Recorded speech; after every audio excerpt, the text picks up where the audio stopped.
Everyone, it is 10:01. We'll call the meeting to order. Just to start off, Wendy will be in and out all morning because she has clients coming in. So we're live until 1:50, and then we're in camera for the rest of the day. So today we'll start off with the adoption of our agenda. Are there any additions or deletions?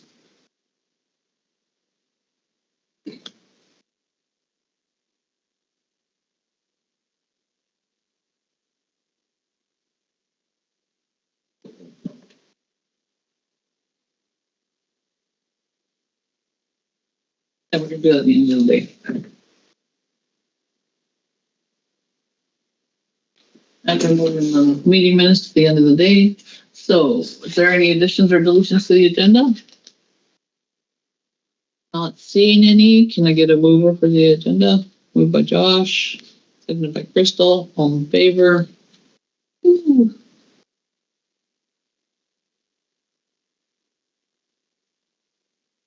First one we have up is economic development. Allan, el presidente de ICIR.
Hey, they were here, but I don't know. I heard the person. Yeah, I heard her here. Right here.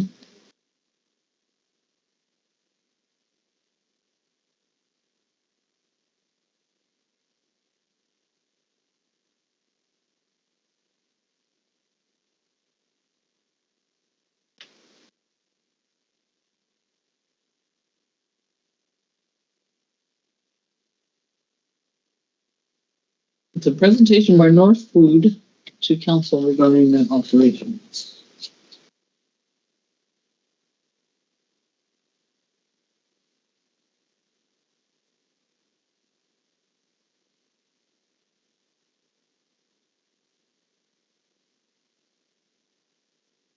Is that today?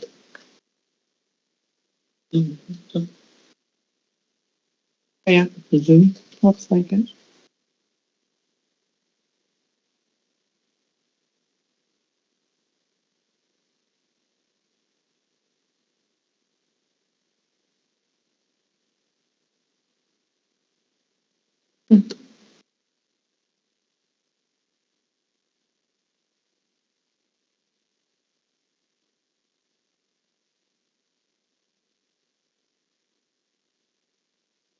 That's nice. Mm-hmm. That's sold from last. Did you try this one? That's amazing. I'm very picky about pens. I like this one. Oh yeah, I like this. You right? Do you have the, I think it's at Staples. this one? All rubbed off. You can review that. It's well used. She wouldn't find the name. Yeah.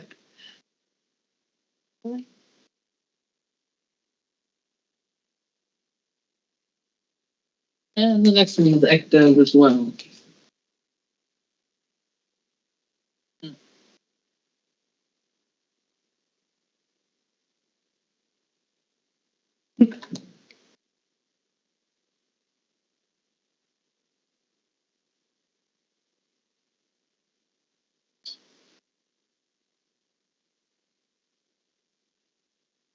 April. Steal one from the friend. I mean, borrow. I had to borrow this one from a friend. Hmm.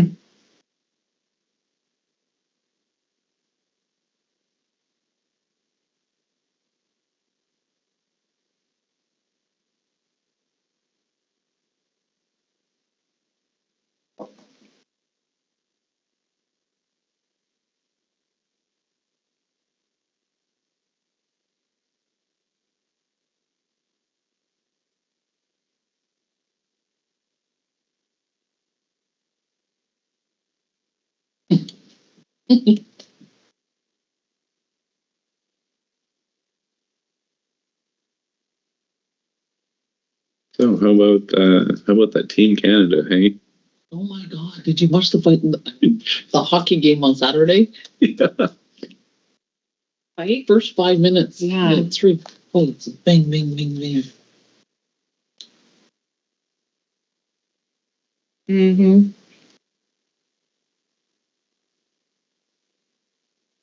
I didn't have to watch it. I just heard it all.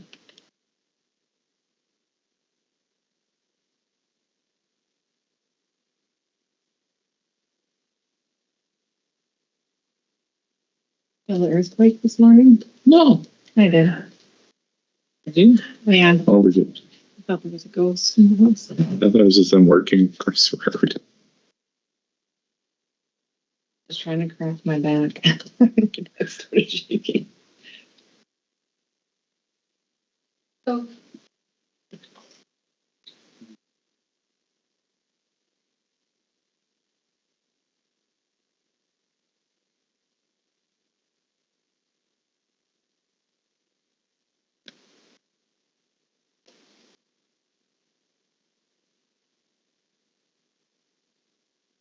Thanks, boy. So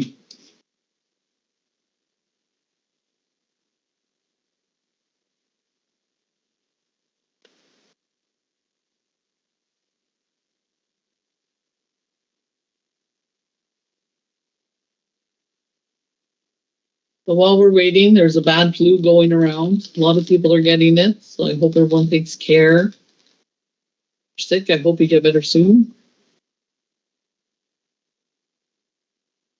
A few members have let me know they have the flu, so it's not a good one. It's not. Stay hydrated.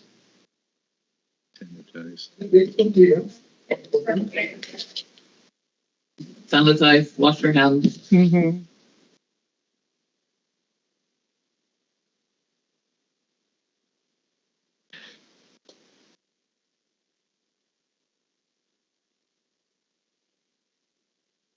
Roads are slippery. Be careful out there if you drive to.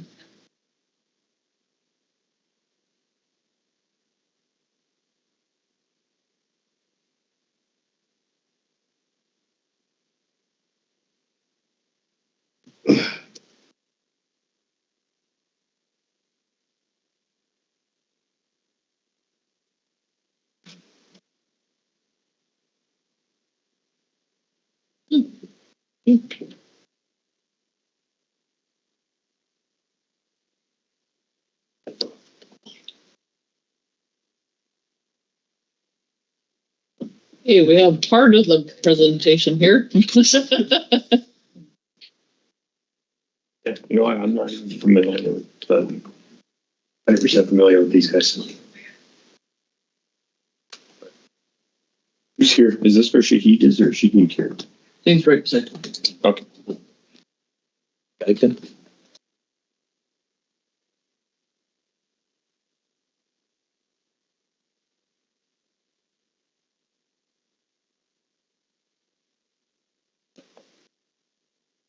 Whose wireless charger is this?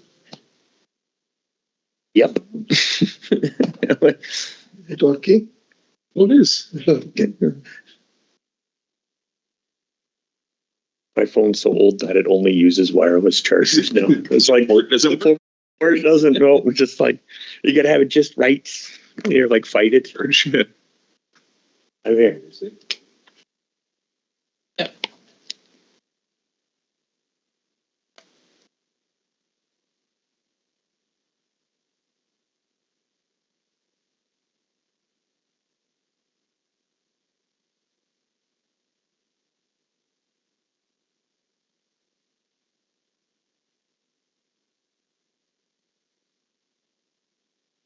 Oh, so hot seats are down there. Hot seats. Hi, how are you? Like, Good. Morning. Hey, how are you? Good. Good. Good to see you. Just sharing how we're both pretending to be calm, but we're totally there. Don't be. yeah. So we'll start with the round table and we'll start with Allan. Hi, I'm Alan Strout. I'm the manager of economic development. Shahid Nasir, Executive Assistant. Towfiq Islam, Executive Director. Wendy Jail Counsel. Chief Dolly Logan. Morning, Kalmat, Trust Council. Morning, Crystal Gibbs Council. Seymour Council. Morning all. Sorry, Rowan Woodacase. Here on behalf today with everyone at the table group, but I also work for Farm to School BC in the community and the Public Health Association of BC. And Emma Faulkner, same thing, lots of hats. So Native Friendship Center, everyone at the table, and Food Policy Council work. So thank you for having us. You have the table's attention. So the presentation itself, do we have that? Okay, so do you want us to play that presentation or you have?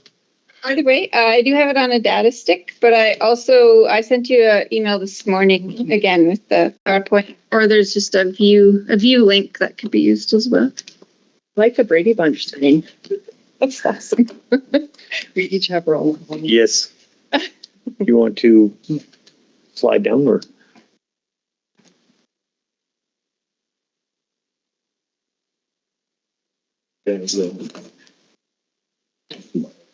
So that's a notice sergeant. I'll slide over here. And we also have a third individual with us today, our group, Rihanna Smith, who's joining online. If they're not online, then we'll just pick up where they were. She was going to join via Teams, is that correct? Yeah. That was the plan. So how y'all been? Seen you guys forever. I know. We've met each other on different projects. So Yeah.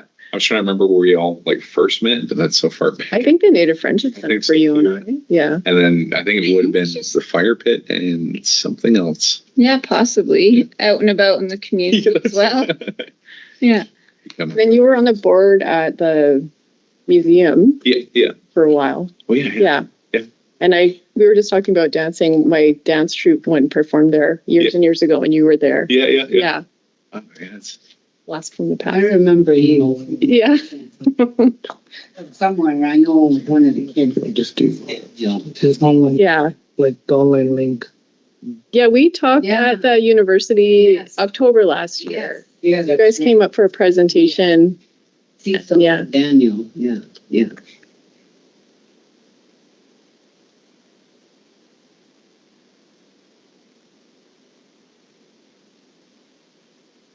Right.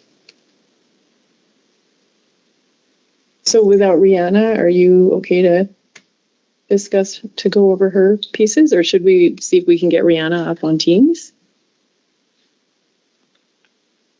We can just, So we have already showed the link. For Rihanna to join on Teams? Yeah, I'm not sure. Let me.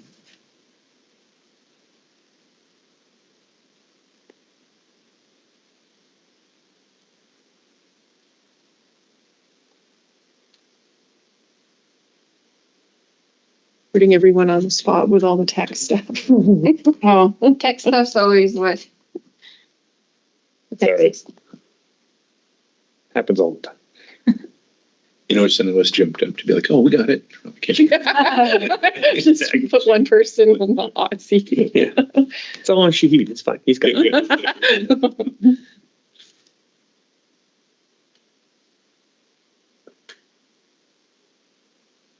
So while we're waiting, you guys want to give us just kind of a Yeah, we should just kind of give an Yeah. overview.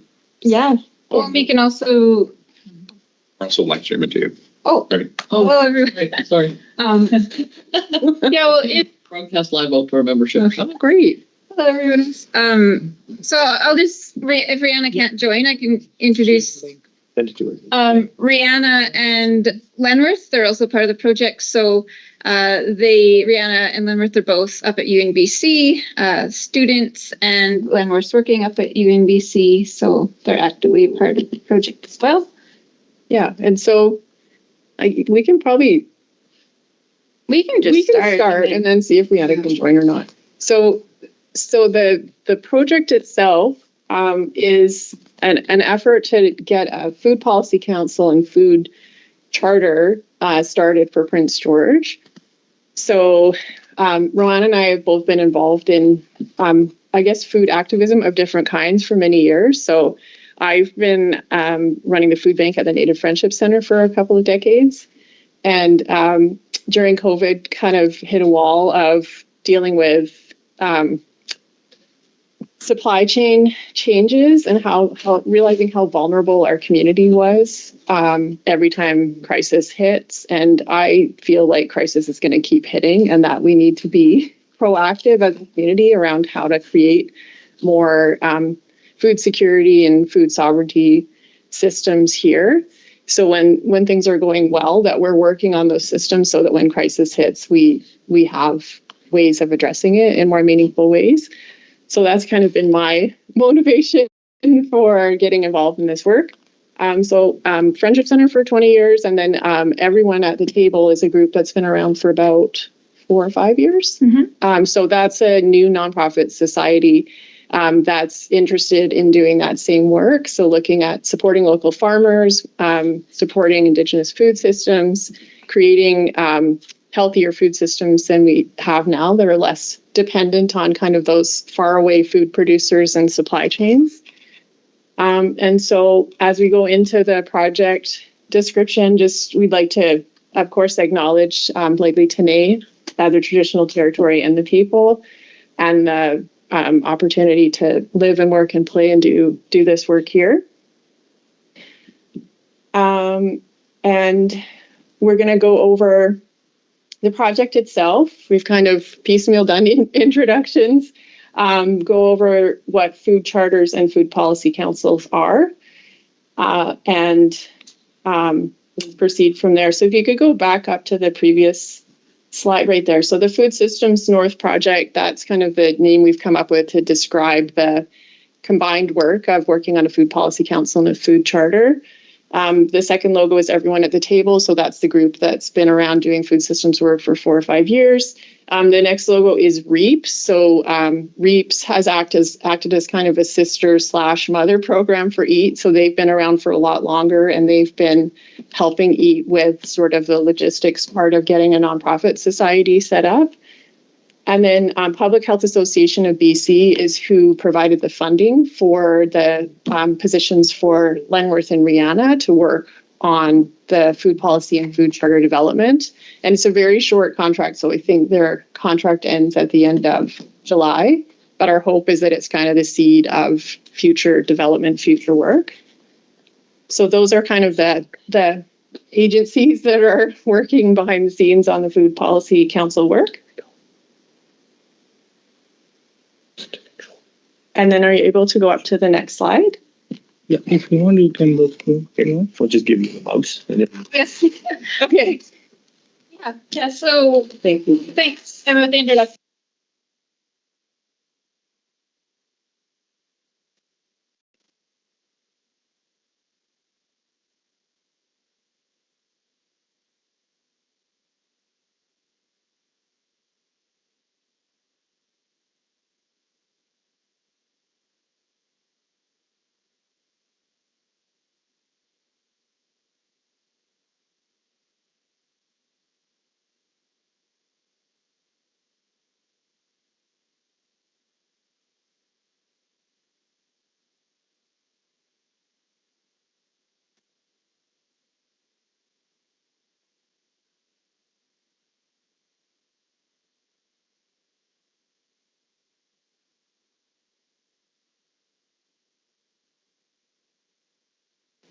there we go. But yeah, so a lot of us informed of the need of more investments in food security and food sovereignty, and a food charter and a food policy council can be tools in that action. So a food charter specifically is, it could be like a document and a resource that is community informed, and it's developed to be a tool that can help guide the values and the shared vision for moving a food system forward. And so there's a lot of different variations of a food charter. Some are very broad and use language that are just like kind of more of a mission and a vision, but some can get more in depth, which is what we would envision for this food charter. So that can actually lay out in detail what the needs are of the community, what actions that can be taken forward, and they can inform short-term and long-term visions for investments in food. And a food charter, the way we're looking at it, can help then inform the food policy council development that can be based on the collective voice and needs for food investments. So the food policy council is more of that, the action team and organization and the governance that comes together to then action the objectives and how we can achieve these goals and these visions. So food policy councils, again, can be in many different shapes and forms. Like some are housed within the municipal governments, some are partnerships of organizations and governments, some are separate, community-based groups, some are Indigenous governments, some are a collection of all together. And what they are, though, is the objective is to bring together across sectors and bringing the community together to work together.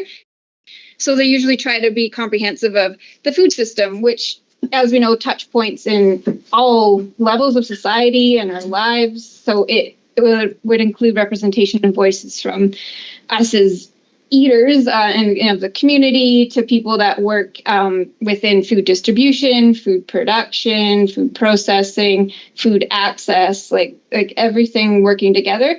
And the benefit of creating that structure is that with everyone coming together, you can bring those broad perspectives. It could open opportunities for collaboration in a collective vision and investment. It can open up opportunities for, it can inform, with everyone being together, research investments, funding opportunities. It can open up the door to broader funding if you're working together. It can help inform, of course, Indigenous food sovereignty investments and reconciliation and action coming from allyship to Indigenous food sovereignty for the communities working together.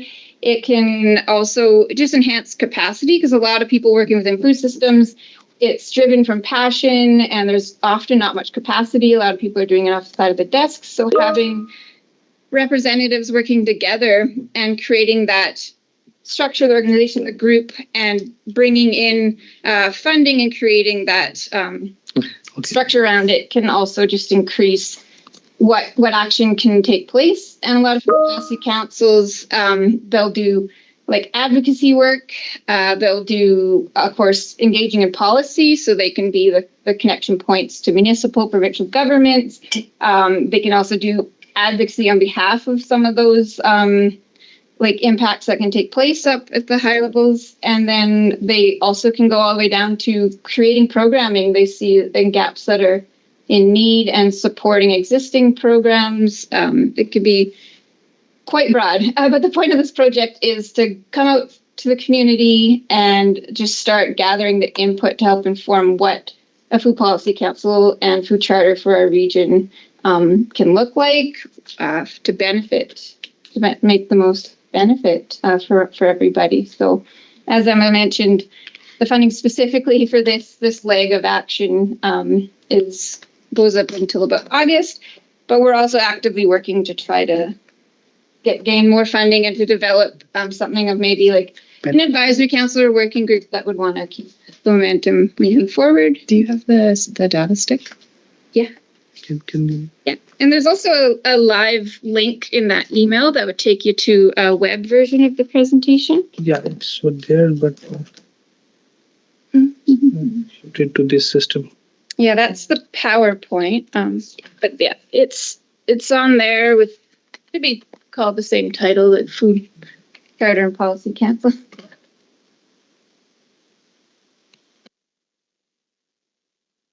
And then I'll just keep and then our project specifically within this, we're going to be reaching out. We wanted to meet with the Clayton Nation first, just to put forward like what we're doing and just to explore if there's where interest might be for engaging and participating with us. But we're planning to meet with the city, the regional district, Northern Health, because a positive thing is that there's a lot of momentum and conversation around investing in food security and food sovereignty from all levels in different ways.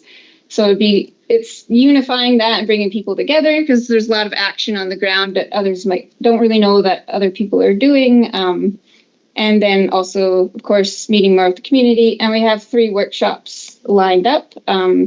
One public engagement around informing the food charter, one public engagement informing the Food Policy Council, and we also have a JEDI workshop coming up, the Justice, Equity, Decolonization, I'm just going to forget because I'm nervous, Inclusion and Diversity. And so, yeah, we're going to have a lot of resources that we can share with the community and around those investments in our food system as well. Did you put a slide in about the historical piece with the city or no?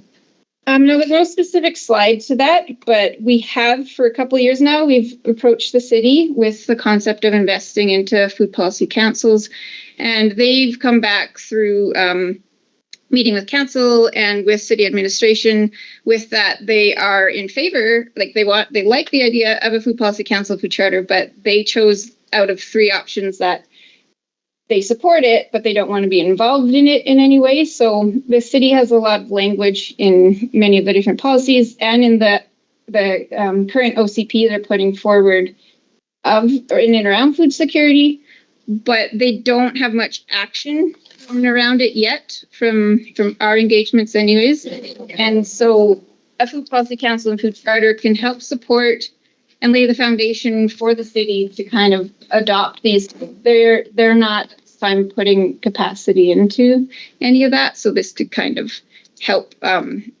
position things for their action in the different ways.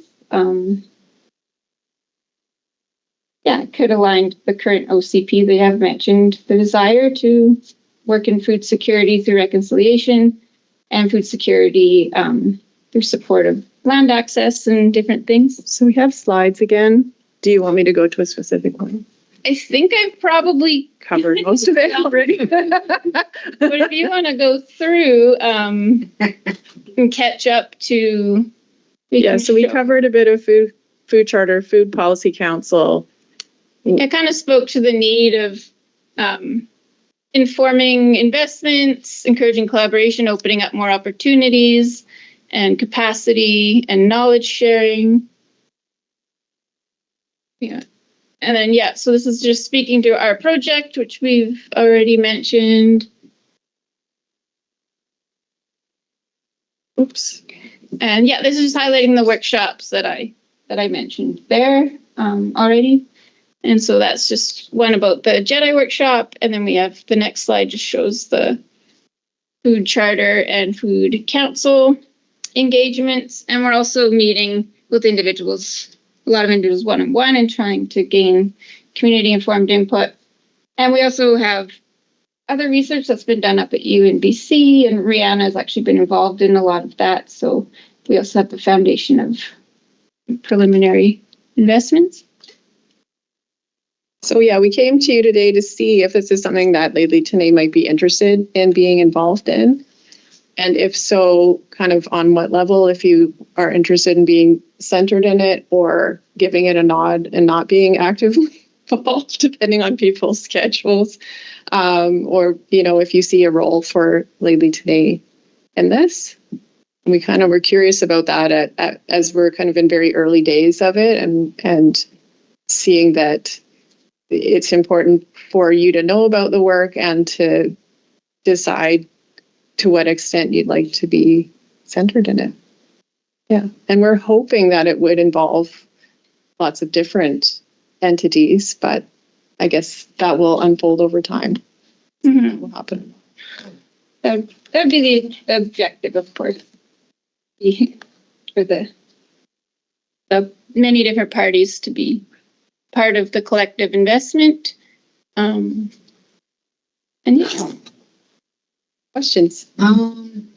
Where are you setting all this up on land somewhere, buildings, like? The Food Policy Council itself doesn't have really an attachment to land. So we have been doing work out of the Everyone at the Table office, which is shared with the REAPS office. So it's a little tiny basement suite in the IFS building. It's on 5th Avenue, corner of 5th and Vancouver. There are other projects that have been looking specifically at land. So EAT has been kind of another sister project of the urban farmscape proposal. And the urban farmscape proposal is to purchase the land that Ed and Lynn Gilliard are looking for a buyer for, which is they're looking for someone to purchase the land and then for an entity to kind of become a food initiative of some sort on the land. So there was talk of putting a physical building on there, a food hub. There's been talk about using it as a place to kind of regenerate soil and figure out ways of doing good civic composting initiatives. So Roanne's been more actively involved in the urban farmscape proposal than I have. I've kind of been supporting it from the side. But that is kind of a land-based thing that has been floating around. And then there's lots of people interested in land-based stuff. Mm-hmm. So we're also coordinators for North Central Northeast section of something called the Ideas Lab. Mm-hmm. So that's another PHABC initiative where interested folks that are doing food work in Northwest, North Central, and Northeast BC are currently pitching ideas to PHABC to start little micro projects all around the north to see if they can do sort of small scale food systems change. And PHABC is also doing large scale food systems projects. Those are unfolding right now too. So it seems like a lot of people are doing work in silos, and it's quite hard to get people to kind of come together and have all the shared information around who's maybe got land available and who's got an idea for working on the land and who's got an idea for supply chain stuff and food processing. And so we just want to kind of open the doors and communicate. Yeah, when we look at food security and food sovereignty, that has been on Clayton's radar since COVID and since the landslides and the fires. Mm-hmm. And we realize the importance of having a solid foundation in food security. So this is on our radar, but I think we're in the very early stages of kind of discussions mm-hmm. of how Clayton can play a role in this. So it's the perfect timing. Great. Allan? We have... I'm going to say back in like October, November, we secured some funding to do highest and best case use for land on the north side. Oh. Currently, it's being farmed for hay, I think. Again, barely started, but I mean, that is going to be a report that MNP is going to do up for us. Okay. And we asked them to do 3 to 5 options, one of which could be do nothing, right. So we leave it as it is. But we don't know, that's just starting. And we're having a meeting, I think, going in March. Okay. To be so it seems like that would fit in nicely with just additional land potential. Now, what that looks like, I have no idea. And we're nowhere near figuring that out, but just saying that's happening. And so that might work in concert with all these other things. That's wonderful. Mm-hmm. Yeah, and I know other food policy councils and momentum around working together in investment in Indigenous food sovereignty. There's ways they've invested in, such as advocating for ALR land to go to the nations and allyship action in those kind of capacities. Something kind of, I don't know if this is more personal interest, but I'm really interested in the idea of making sure that on the radar is that the definition of food isn't just kind of corporate commercial food. So like medicinal plants are food. And so, you know, looking at glyphosate and how that affects people's health if they're consuming plants that are exposed to that, and looking at food in that more holistic way, including traditional food sources, I think is important if we're developing food policy council work. And there's some newer reports as well around like Indigenous food sovereignty report that was put out by the Indigenous Food Council and Tea Creek Farm helped produce, and a lot of those also just speak to the importance of together defining like what is food sovereignty and what is food security, and of course from your nation what is Indigenous food sovereignty means is for you, and all of those things being a part of that evolution.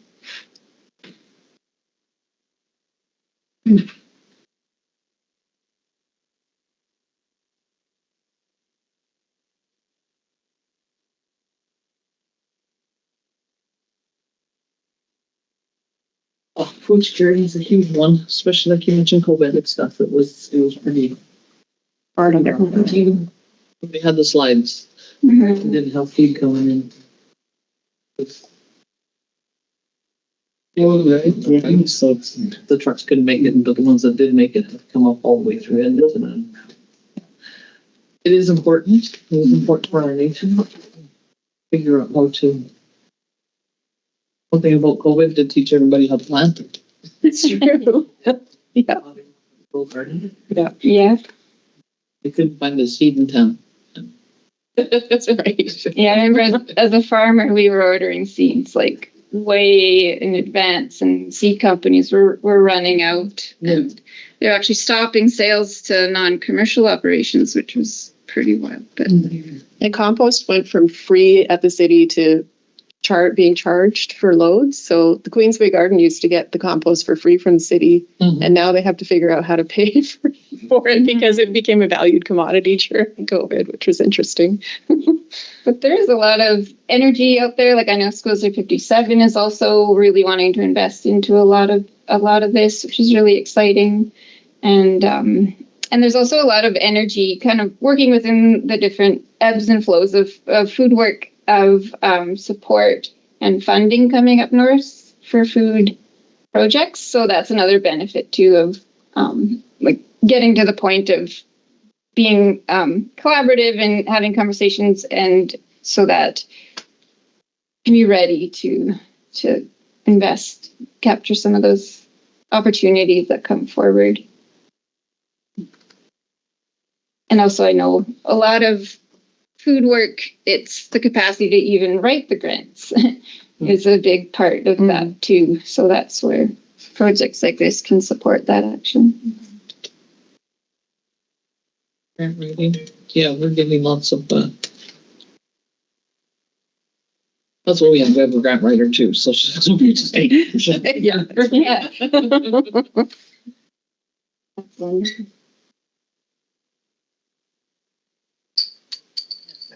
is. So I think we'll have a discussion Send you the and then link. what we'll do, we'll You can join we'll get back to you on. the personal email. Oh, I don't know the link is there any who the link or it is important for everybody's. Especially if there's an opportunity to teach people how to garden, how to grow things in the house. There's just different aspects of it all and how to save it. Serving thing is huge too. Yeah. One thing we've noticed looking at food systems locally is there's a lack of room temperature storage, refrigerator storage, and freezer storage. So that could be part of the future visioning, is figuring out how to build that up for the community. And then processing. So in terms of, somebody's grown a large scale, let's say someone's grown something large scale on your land you have, and then you're like, okay, we have to ship it somewhere to process it. Or if it's animals, we have to send them off to an abattoir in another province or another country. So yeah, those pieces, those sort of logistics of food systems will be really exciting to work on in the coming years. Abattoir's a killer. Those are always, sorry. I know, That was terrible. That was terrible. I did not mean that. But they are not, it's really hard for, I think, like the difference between BC and Alberta abattoirs and the regulations that go Between the two, between the two. right? And the cost, I'm from Smithers, and there used to be one in between Smithers and Telqua, and they couldn't ship anything outside of BC because as soon as you cross the border, then you were in Different federal, regulations. and that meant your abattoir had to have a vet on staff 24/7, and you had to Interesting. all these things that you didn't have if you were just in BC. So Right. large producers were like, so we would love to, but we can't.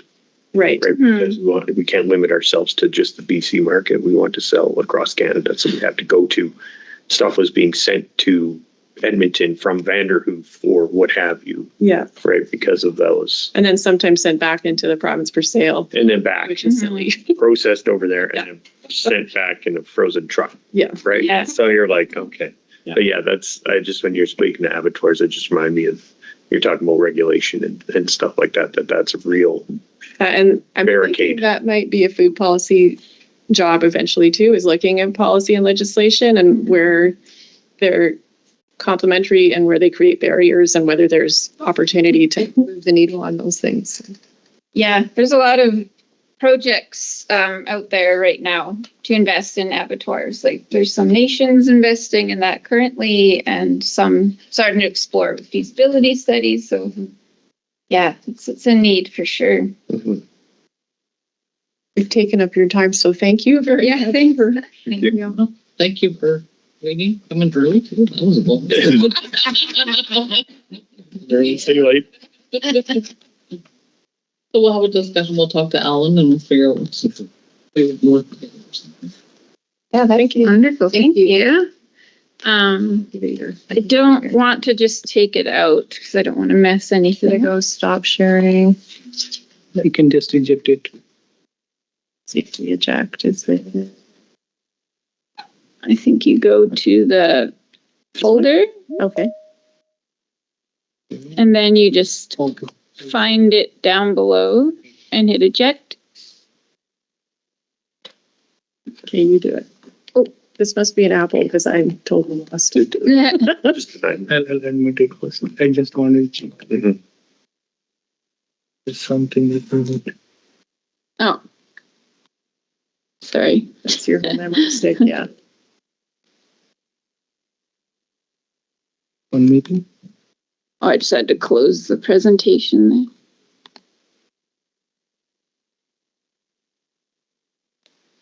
Thank you. Very much, Beth.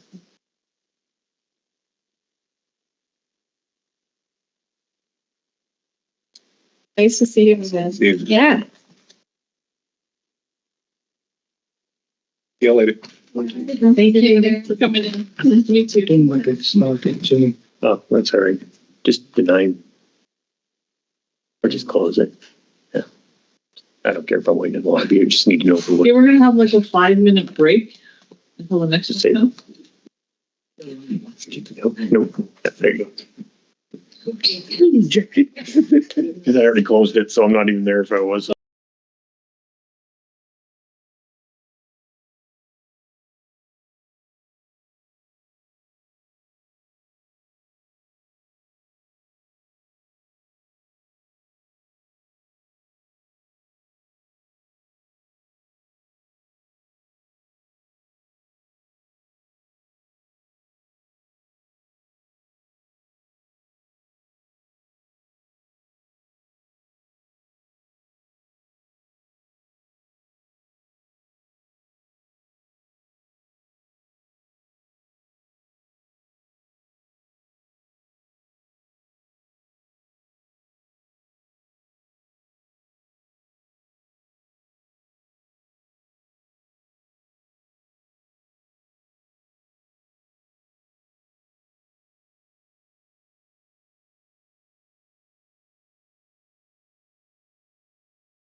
pull this one out, put it in there. We have Surespan. Presentation, we'll start off with a round table. We'll start with Allan.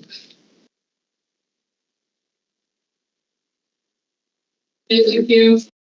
And we do live out to our communities. Hey. All right. So, Allan Strode, Manager of Economic Development. Shahid Nasir, Executive Assistant.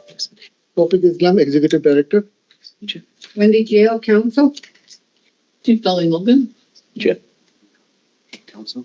Meet you. I'm Crystal Gibbs, Council. Joshua Summer Council. Nice to meet you. I'm Alex Birkinshaw, Vice President of Project Development for Surespan Group of Companies. And I actually run our Prince George Group. Our head office is in North Vancouver.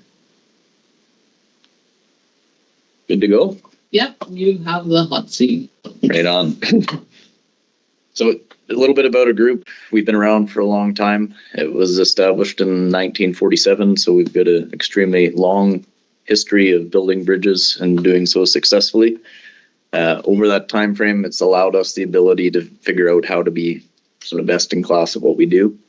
So we've vertically integrated our company. So we fabricate our own bridges, we install our own bridges, and that's both steel and precast.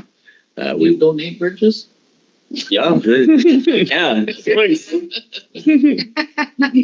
could use one. There's all sorts of fun things that come out of other projects. Very on.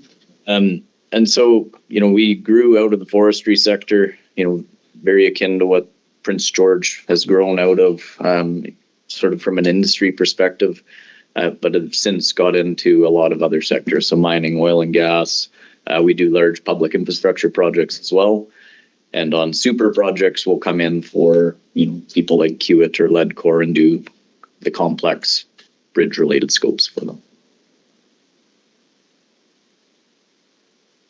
So on the construction side, we work across forestry, mining, oil and gas, facilities. BC Hydro is a very large client of ours as well. And we have a very large wind project portfolio as well. So in the last call for power and as well in Ontario, Surespan's actually completed the erection of 20 different wind projects. So we're probably one of the few groups, especially based in Prince George and Vancouver, that have that experience. So with this recent BC announcement, that's something that we have an extremely strong resume for. We have already put some budget pricing forward to a couple of the proponents since the announcement. We also work in the commercial and industrial sector. So, things from arcades to precast buildings, we can provide and erect all of those sort of things as well. One of the biggest things that sets us apart from other bridge companies is we have in our group of companies Surespan Bridge Rentals. So this has been an extremely profitable endeavor for us. As you can imagine, you can't just pick up a bridge off the shelf typically. So us having an inventory of proprietary bridges that are very simple to install has sort of become the bridge of choice for pipeline projects, mining projects, even public infrastructure projects where you need quick access. Emergency response, these are extremely good bridges to use. They come in two pieces, just like Lego blocks, and place them there and you can drive anything you want over them. So we have probably the largest inventory of rental bridges in Canada, and we do ship them across Canada. We ship them into the US. Maybe not anymore. We'll see if we're still friends here in a bit. And then we have them staged in our Duncan fabrication facility, Langley, and Dawson Creek, and Prince George as well. So our group called Surespan Structures, we run all of our businesses as independent businesses, so it keeps everybody honest. When we go out for quotes for a supply and install job, we'll get pricing from our own group, but we get pricing from other groups as well. We take the best price and the best product. But we do fabricate bridges on site in Duncan, BC. So this is our all steel portable bridges. This is our concrete bridges, big Ministry of Transportation projects. And so it's also important, a lot of projects that we might not necessarily bid on from the construction side, we'll still bid on from a supply side to other contractors. So it gives us a really good breadth of service offering. Piling. So we do tons of piling just as standalone projects. So piling for foundations for buildings, piling for fill retention like sheet pile walls. This was extremely important on pipeline projects. So isolating pipe, working around creeks to make sure nothing gets into creeks. Deep foundations, things like that. We do a lot of that work. Typically, we got into piling from building bridges that were sitting on top of piles, but it's a skill set that we're very good at. We do also have a construction management arm. This is mostly based in the US, so we have Surespan USA Inc. And this picture on the left side is the Las Vegas Sphere. So our team is still working on that project. They're the owner's extension. They do all the contract management on behalf of the owner. So a pretty cool project to be a part of, and they're just. You want us to go see the construction of it? I would love to come with you. I started after they made the trip down. It sounded really fun. Wind turbines, we talked about briefly. So we used to have a separate company. We've now rolled that into Surespan Construction. So we do the aspects of foundations, tower erection, blade transport and movement. And we've done them across Canada and the United States as well. So very specialized cranes, very specialized work.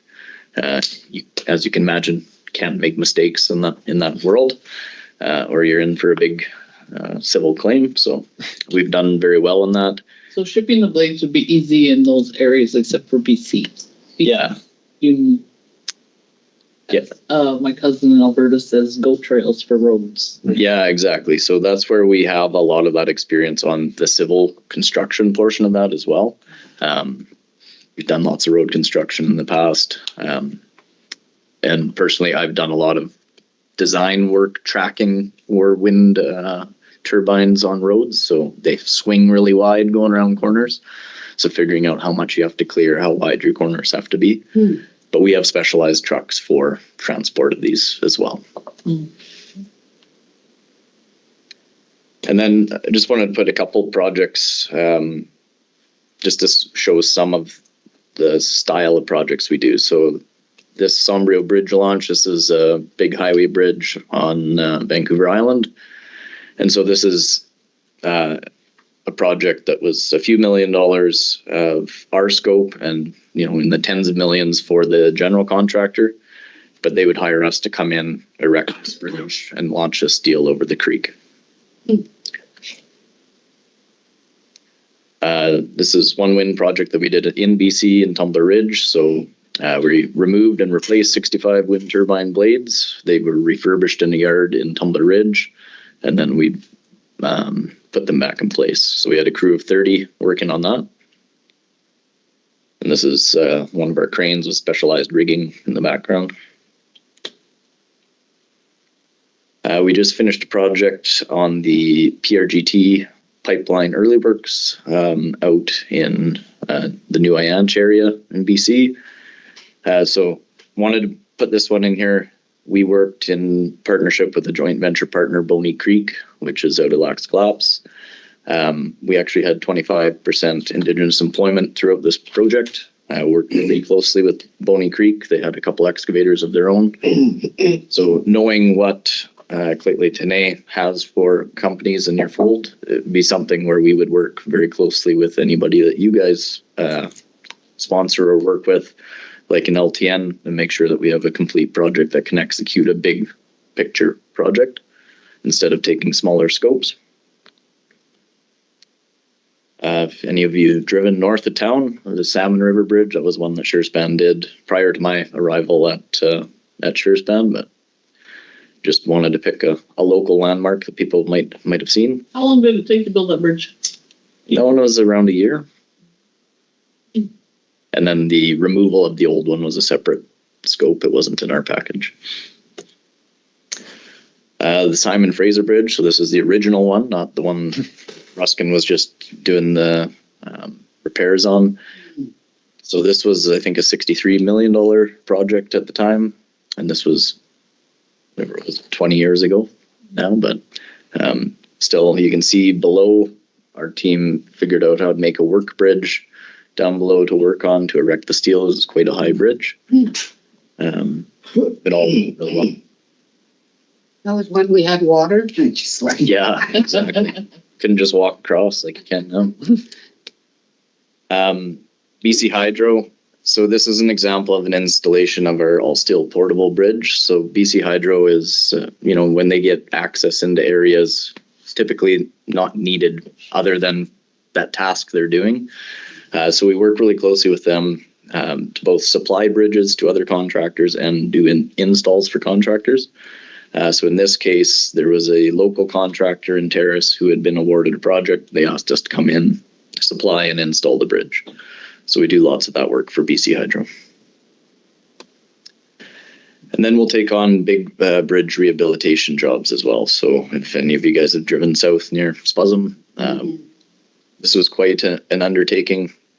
Very complex structure given the height. You have CN and CP rail lines right nearby, and 7 months long, and we finished it 2 weeks ahead of schedule.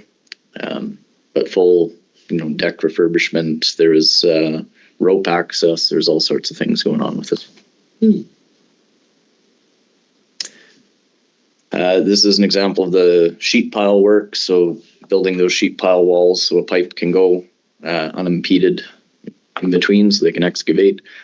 We do this type of work for rapid transit work as well, like SkyTrain stations and stuff like that. But typically we see this kind of application on pipelines. So, with Enbridge plans, we don't know if we're at this point in time if there's crossings that they need to do where sheet piles would be advantageous, but we are doing some of this work currently on the Eagle Mountain pipeline in Squamish.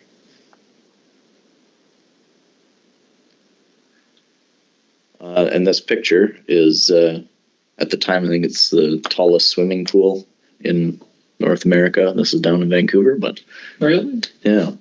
So we were hired by a building contractor to erect big steel girders that would support the weight of that pool.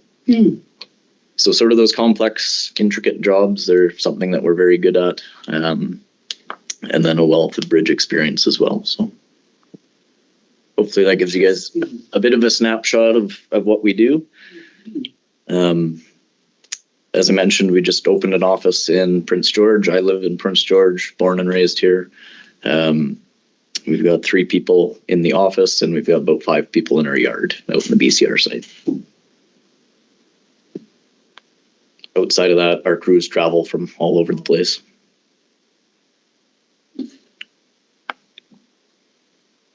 Was there any questions about any of the stuff?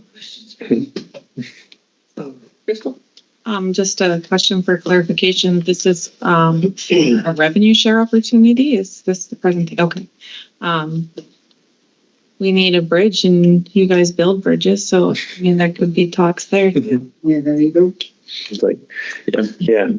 So a little background, the north side and the Shelley side are separated by the river. Yeah. Right. And so the talk of always having a bridge as opposed to having stories of Clifford Quaw going over the Enbridge pipe, stuff like that. That's reality, and that. I know I'm like, absolutely. So that's where we're at for a bridge right now. Yeah. Other than driving 45 minutes or so from one side to the other.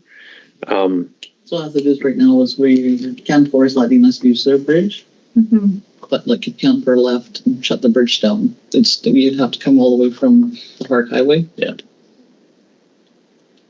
We have to go Highway 16 all the way up and around towards Jasper, and another 10 minutes down Shelley Road. Yeah. This is the bridge that goes right into Northwood. Yeah. Which isn't in the best of shape as it is. No. That's really sketchy. Sketchier. Yeah, so I mean, a project like that would be something that we'd be very interested in working with you guys and any of your partner companies as well to make a turnkey approach. Okay. So I see that you have extensive wind farm experience. that you have installed over 400 turbines and 1,000 megawatt of capacity to date. So could you please provide us a flyer, especially for the wind power project, that what you do? Sure. And, so we got a wind power project coming up. So we are looking for all resources. So we can see that if it is a feasible option for us and for our counterpart. Yeah, I can put that together and send it through Allan to yourselves. The other thing, just for some context on that, wind farms were much more prevalent in Europe before they came to Canada. One of our guys, who's actually our main superintendent in Prince George, he came from Ireland, running the biggest cranes in Europe at the time on wind farms. He's now living in Prince George, and he's a superintendent for us on bridge projects, but he's one of the most skilled and decorated crane operators in North America. George? Right. I was thinking that too. Like, that's very random, but all right. Yeah, they're everywhere. We spoke like a month ago or something like that. And did you ever connect with Jerry at All West Crane? I've sent him a couple emails. I haven't heard back from him. All right, I'll reach out to him and see if I connect you to. All West Crane does smaller, so they're complementary to a Surespan crane. So you would use All West Cranes to build Surespan cranes, who then move things like that. Yeah, and how All West is set up, they have more mobile cranes, where we have typically big crawler cranes. So lots of times what we'll do is we'll set up our crawler crane, and for a few days bring a mobile crane to the other side to pick and place something in spot. But yeah, we don't have any of the cranes that All West does, and vice versa. So we are complementary. And there was one time I was reaching out to him for pricing, but didn't hear back. So okay, I'll check him right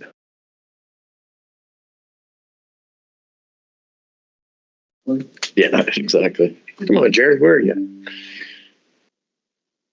Any more questions? Please. So the blades up and tumbler, you took them down. Did you maintain them, or We didn't maintain them. They Vestas, the company that owned the project, they had their refurbishment facility set up, so they went and coated them or did whatever they needed to do, give them back to us, we went and put them back on. Thanks.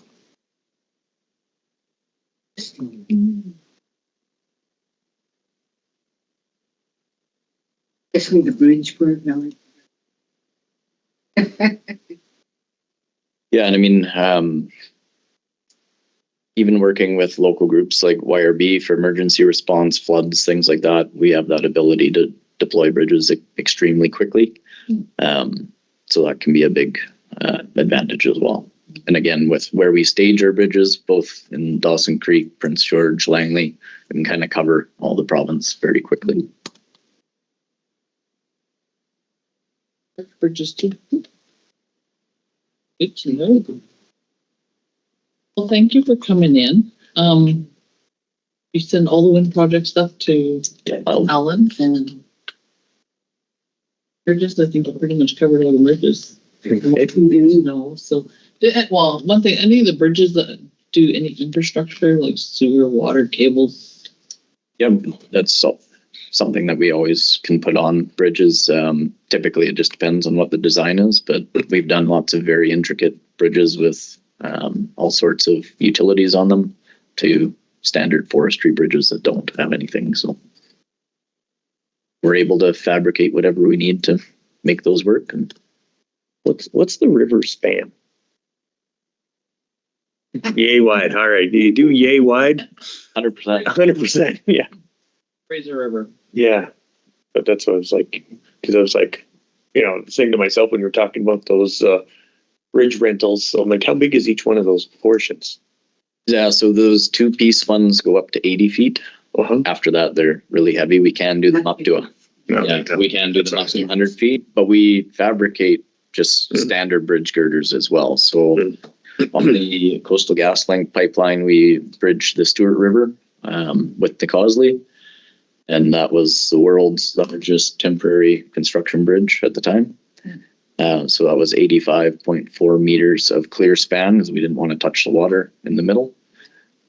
Since then, we've now put that bridge in as flood response down in Merritt, and we're just working on a bid right now to remove that bridge. So, but yeah, we can fabricate bridges up to any size. We have a giant beam machine in our fabrication facility, so it's as easy as putting plates together, and it auto welds everything. And you're only limited by how many splices you can put in, but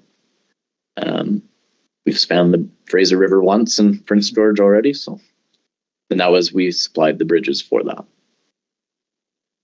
Not gonna lie, I was kind of hoping for a slightly used bridge.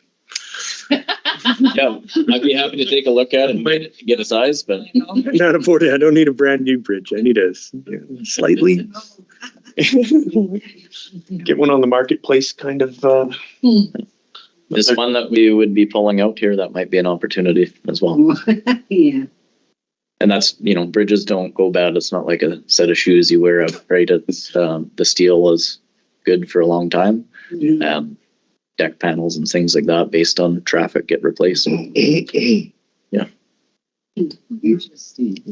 Anyways, I'd be happy. I'll take a quick measurement and I can tell you what we might have. To talk to Zawad. Zawad would already know that. Yeah. Okay. That's what I'm thinking. I'm like, maybe there is something. Because I'm like, if that, yeah, new bridges are expensive. That's what we learned. They are, yeah. Slightly used bridges are not as expensive. Yeah.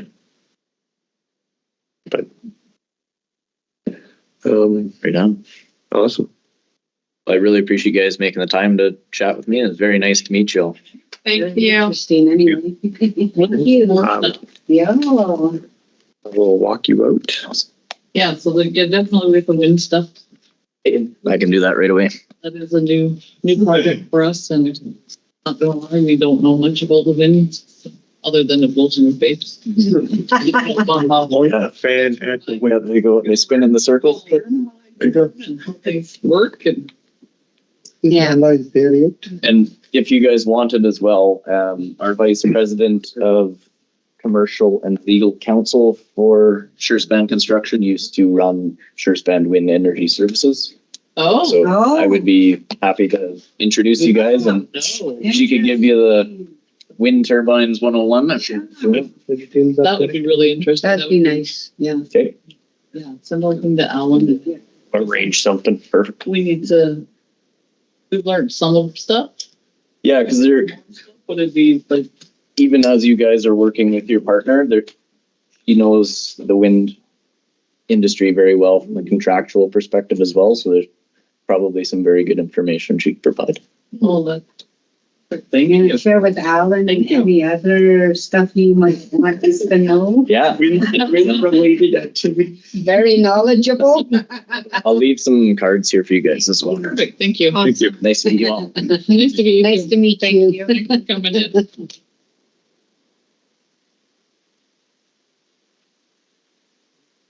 Okay, we are.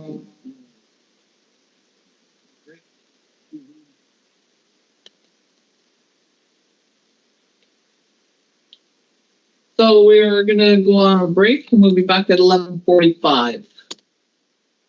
Okay, Rizzy? Okay.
Hello.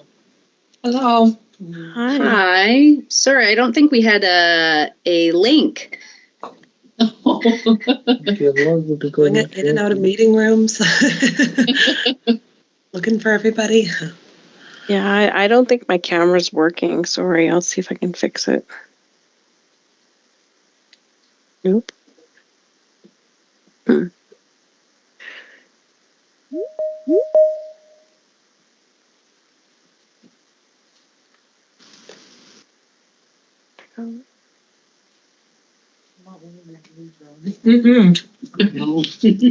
Sorry, you're with the Greyhound station?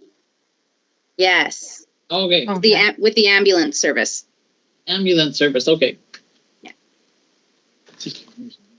I do have a small presentation as well, if I'm able to share my screen. Yeah, so we'll do a quick introductions. Nice. Cool. And we'll start in our boardroom with Shahid. Hi, this is Shahid, Executive Assistant. Hello, I'm Towfiq Islam, Executive Director. Wendy Jail Council. Chief Darlene Logan. McIntosh Council. And Crystal Gibbs, Council. And Joshua Seymour Council. Okay, we can go online now.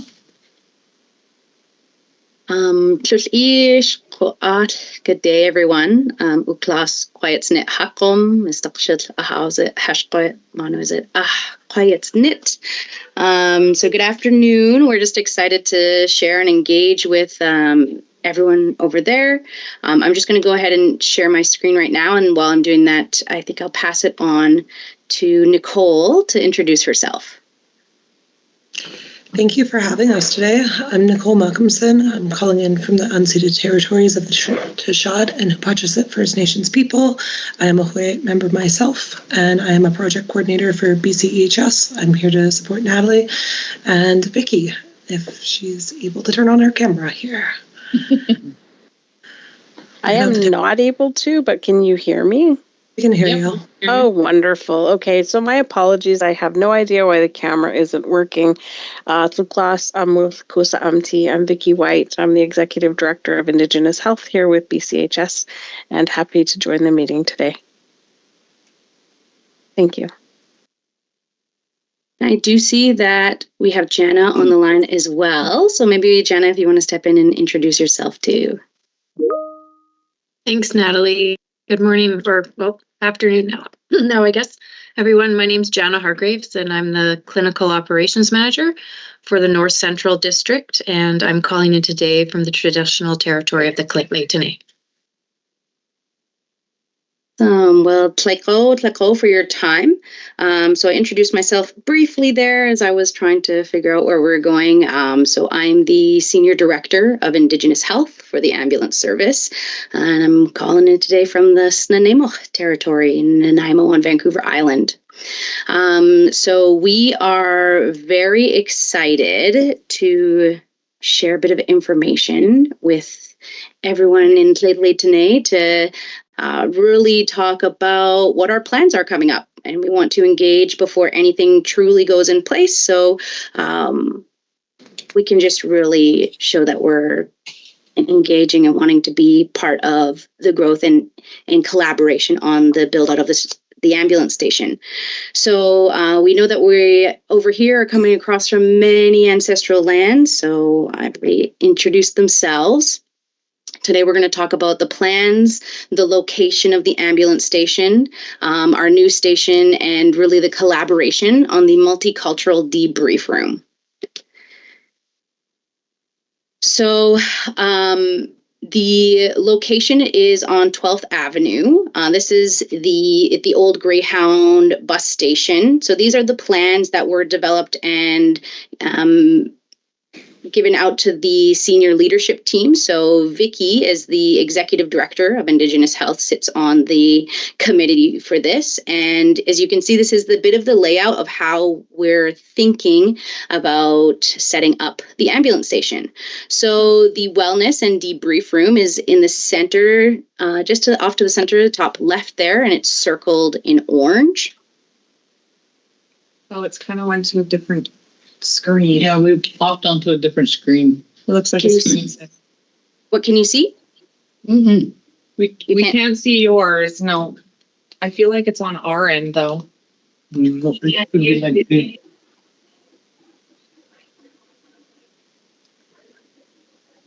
Yes, we can see the presentation behind it. Okay. Done that. Okay, we're good to go. All right, let me try here. Go.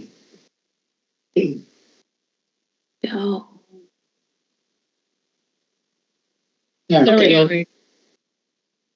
Awesome. Can you see my whole screen or can you see the presentation? The presentation, Kind of the whole I see screen. the whole screen. whole screen. Notes and all. All right, I'm just going to have to go back to the beginning and skip through. Okay, so let me find out where we were. Talked about that. Okay, so Nicole, do you have the address of this site? So I feel like everybody might know where the old Greyhound station is. We know where it Okay, is. perfect. So these plans are from July, as I was saying, and we're looking to really talk and engage about the wellness and debriefing room. So it's a new feature that we're hoping to get into every single ambulance station as we build out and renew contracts or attain new sites for our ambulance stations. And so this specific room is going to be 16 feet by 11 feet and 8 feet high. And it's going to have its own designated exhaust system to allow for possible smudging or cultural work in the room as well. So the new station itself is about 24 minutes away from Lake-Tenay. The overall strategic location is to allow for easy in and out access of the ambulances and the paramedic crews. There's around 10 dorms within the station, cooking facilities and so on, to allow for a better sort of in and out exchange. And essentially approving emergency access for everywhere around Prince George and Lake-Tenay territory. So today, the reason that we really wanted to reach out is as we build out this project. So I'm sure if you've passed by that spot recently, it's still the old building. So we're just in the beginning stages of what this is going to look like over the next probably year or so. And actually, I'll pass it over to Vicki in a moment to talk a bit more about what that looks like within her conversations with the senior leadership team. But what we're really looking for is there's someone from within your community that we can collaborate with, or anyone that you might identify might be interested in helping build out this project. And if there's any contact information that we can actively collaborate with them so that they can come in, sit with us, and bring any questions or anything that we have back. Today, Vicki and myself are here on behalf of Lorna Paul, who is the Indigenous Cultural Advisor for the region, Northern Health Region, and then Charles Nelson, who is the Operational Manager for Indigenous Health.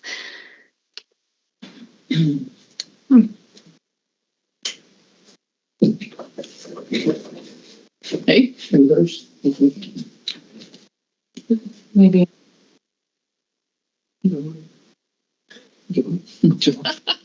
everyone's gonna try.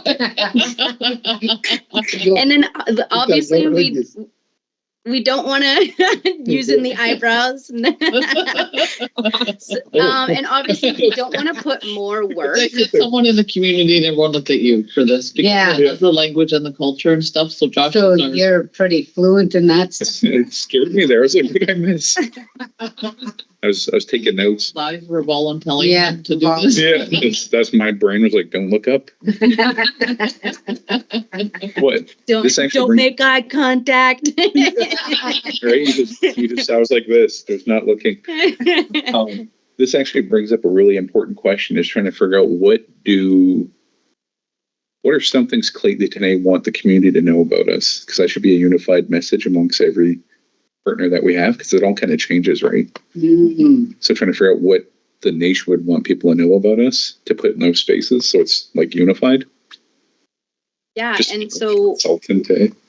I actually really appreciate that. So the Indigenous cultural advisors are working alongside the frontline operational staff to give a bit of messaging to frontline staff as well. So including like if there's first responders in the nation, if there's an emergency support team, if there's any protocols that you would like. So say if there's a end of life and family members are coming in, is there someone who's the speaker? Is there someone who wanted to do a little bit of traditional medicine? So we're working on a bit of that as well to provide to our frontline staff.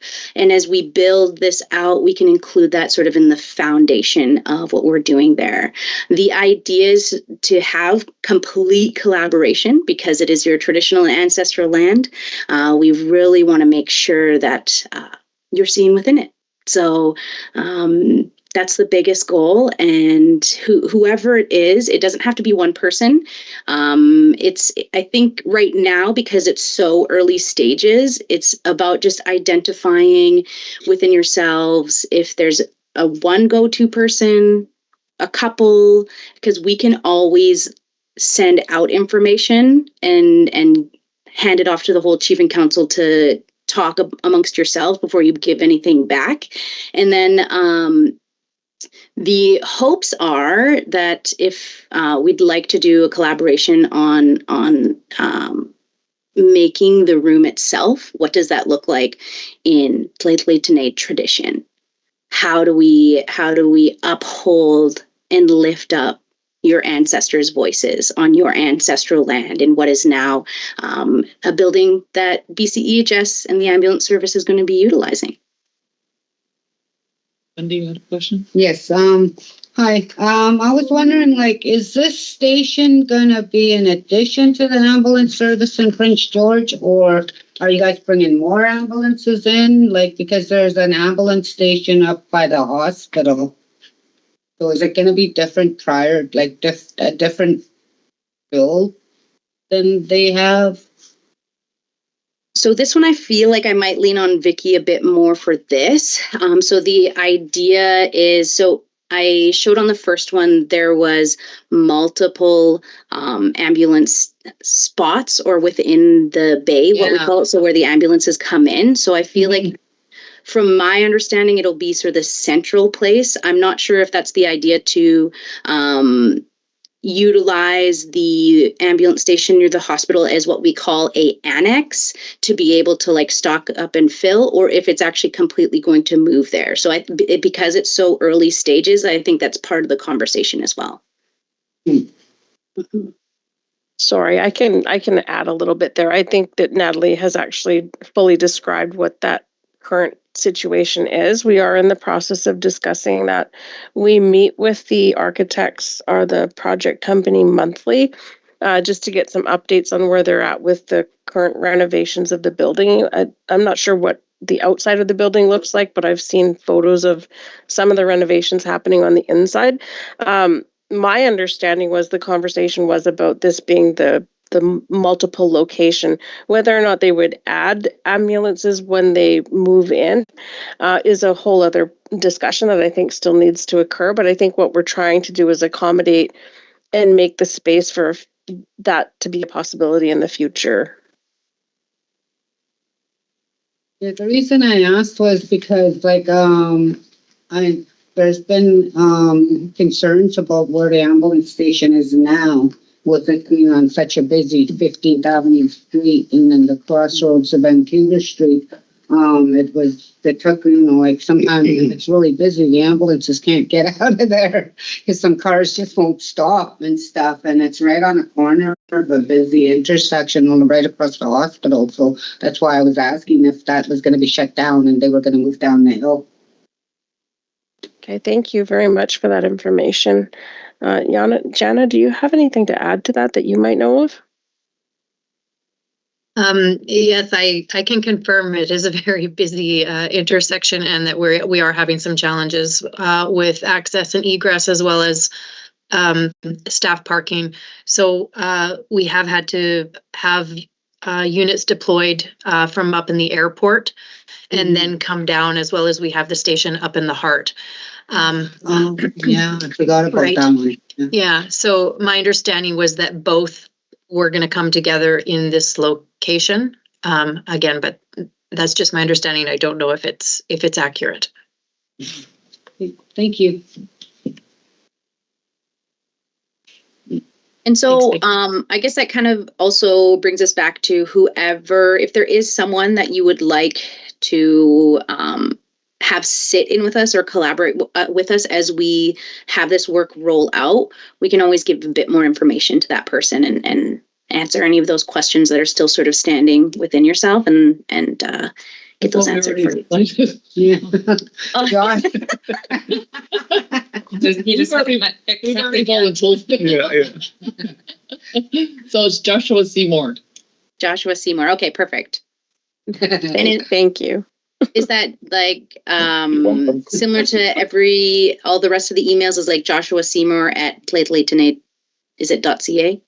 Yep. Yes. Awesome. Yep. Cool. Perfect. Okay, J Seymour. Yeah. I was like, Perfect. I didn't find it.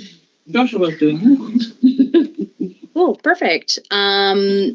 Yeah, so that's as I said, the plans right now were from July. So I think the general layout that's kind of the going to stay the same. And then I guess as we have a few more meetings, we can reach out to chat about it. So with that, are there any, Gosh. if there are any follow-up questions, we did forward an email to get access to the Microsoft Teams link. So feel free to connect in with us and we'll connect Lorna and Charles with your team there. And as we move forward, it looks like our timeline towards finishing renovation is moving out towards the end of 2025. So we'll provide updates as we move along though. But thank you very much for your time. Thank you. Thank you. Have an awesome rest of your day. Yeah. Nice to meet you all. Nice to meet you. Thank you. Choo. Have a good day. Nice. Yeah. Interesting. Thank you, Josh. Yeah, hey. Let's go, Josh. Way Way to to step go. up, man. Yeah. Okay, so I guess we are The sacrificial volcano. done. So we will break for lunch now. We'll be back at 1:00. Okay, we can finish this. Now. Okay, thank you. So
Good afternoon, everyone. Sorry for coming back late.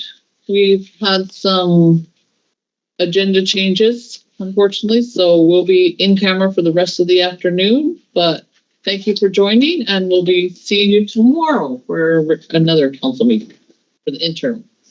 Have a good day, everyone. Have a good day.